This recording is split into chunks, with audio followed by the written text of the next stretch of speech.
विठ्ठल रुक्मिणीच्या व्हीआयपी दर्शनाच्या पहिल्याच दिवशी समन्वयाचा अभाव कमी असल्याची कबुली खुद्द सोलापूरचे जिल्हाधिकारी एस कार्तिकेयन यांनी दिलेली आहे।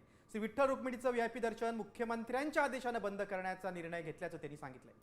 तसंच मंदिरात कोणालाही व्हीआयपी दर्शन दिलं तर आपत्ती व्यवस्थापनाअंतर्गत फौजदारी गुन्हा दाखल करणार असल्याची माहिती त्यांनी दिलेली आहे। सर्वप्रथम म्हणजे व्हीआयपी दर्शन कालपासून बंद केलं होतं आम्ही।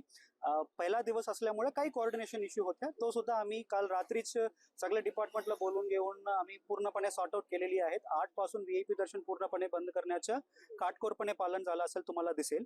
आणि आता दुसरा विषय असा आहे की ज्यांच्या स्टेट प्रोटोकॉल आहेत, म्हणजे माननीय आमदार महोदय असो, खासदार महोदय असो, मंत्री महोदय असो, या जजेस असो, त्यांना स्टेट प्रोटोकॉल लागू आहेत। आम्हाला असं नियोजन केलेले आहे की जे कोणी स्टेट प्रोटोकॉल आहे त्यांच्यासोबत 2 ते 3 लोकांचं व्हीआयपी दर्शन करायला आम्ही नियोजन केलेली आहे। साम टीव्ही मी नेहमी पाहतो, त्यावर दाखवलेल्या बातम्या रिलेट करतात।